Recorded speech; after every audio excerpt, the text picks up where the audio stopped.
Hi అండి, అందరూ ఎలా ఉన్నారు? ఇంక పిల్లలకైతే స్కూల్ స్టార్ట్ అయిపోయాయి కదా. మదర్స్ అందరికీ రోజు ఏదో ఒక లంచ్ బాక్స్ రెసిపీ చేయాలి కదా. సో ఈరోజు అయితే నేను మా తన్వి లంచ్ బాక్స్ కోసం అయితే ఇలా చేశాను. టమాటా రైస్ లాగా సింపుల్ ప్రాసెస్లో అయిపోద్ది. ఒకసారి ప్రాసెస్ అయితే చూసేయండి. ఈ పులావ్ అయితే ప్రెషర్ కుక్కర్లో అయితే చేస్తున్నాను. ఇంకా మనం ప్రాసెస్లోకి అయితే వెళ్ళిపోదాము. స్టవ్ ఆన్ చేసి కుక్కర్ పెట్టుకొని కొంచెం నెయ్యి, కొంచెం ఆయిల్ అయితే వేసుకొని హోల్ గరం మసాలా అయితే వేసుకున్నాను. కొంచెం కొంచెం మాత్రమే వేసుకున్నాను, ఇంకా పిల్లలు స్పైస్గా తినలేరు కదా. ఇంకా హోల్ గరం మసాలా అంతా ఫ్రై అయిన తర్వాత ఉల్లిపాయలు, పచ్చిమిర్చి, కరివేపాకు వేసి బాగా ఫ్రై అనివ్వాలి.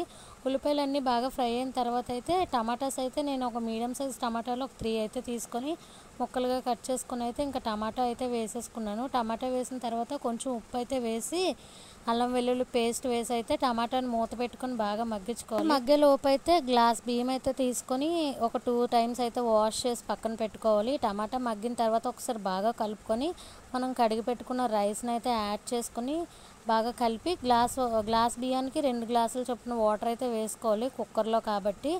ఇంకేమైందంటే మనం త్వరగా ఏ పనైనా చేయాలి అనుకున్నప్పుడు ఇలా జరుగుతాయి. కుక్కర్ మూత పెట్టే టైంకి అయితే విరిగిపోయింది.